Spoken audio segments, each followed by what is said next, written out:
I consider myself to be a Machiavellian. Excuse me. Your use of the word totalitarian is a boo term, and I'm not afraid. It is, no, that's meant as a descriptive term. Martin Kitchen, who wrote a book on fascism, calls it a boo term. Who? Martin Kitchen up at SFU. He wrote a book on fascism. Totalitarianism is a boo term. What you got to do is unpack the usage of the word totalitarianism. Machiavelli, if you look at Machiavellianism as Machiavellianism from above and from below, Bakunin has been called a Machiavellianism from below. I think we need more envious workers. We don't need sentimentality from Noam Chomsky. This is nothing. You're too sentimental about the workers. Oh, the poor little bleeding workers. Yeah, we need envy from below and greed from above. We're not going to get anything but greed from above. You've admitted that. But you want sentimentality from below. No, I don't want sentimentality. I want struggle, freedom, justice, well, what's wrong with envy? Nothing wrong with that. And when I, incidentally, when I used the word totalitarian, I meant it.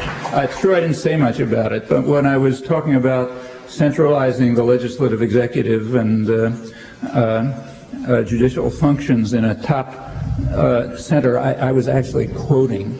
I didn't say so because it wasn't time, but I was quoting from a pretty mainstream Veblenite political economist back when I was around the early 1940s, Robert Brady, who wrote a book on business as a system of power, in which he described quite well the way in which totalitarian institutions like corporations were developing in the industrial world with many counterparts to the fascist systems. There's more recent work. When I mentioned scholarship, I had something in mind too.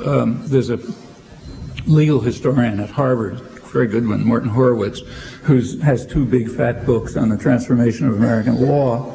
And if you look at the second volume, he goes, which is the more, goes through, say, 1860 to 1920 or so. He talks about the origin of modern corporations and corporate law in exactly these terms. These are descriptive terms. They are not boo terms. Okay, why can't we have something like Max Stirner's alliance of egoists from below? Well, you can have it if you want, but that's not the world I want. You want sentimentality and organicism of the poor and weak. Well, you want an organic, what you call communism, totalitarianism of the left wing. Okay, I think we've exhausted this topic. You want sentimentalism of the left wing, organicism of the left wing. Okay. Excuse me. If that's what it sounds like to you. He cut me off. Thank you.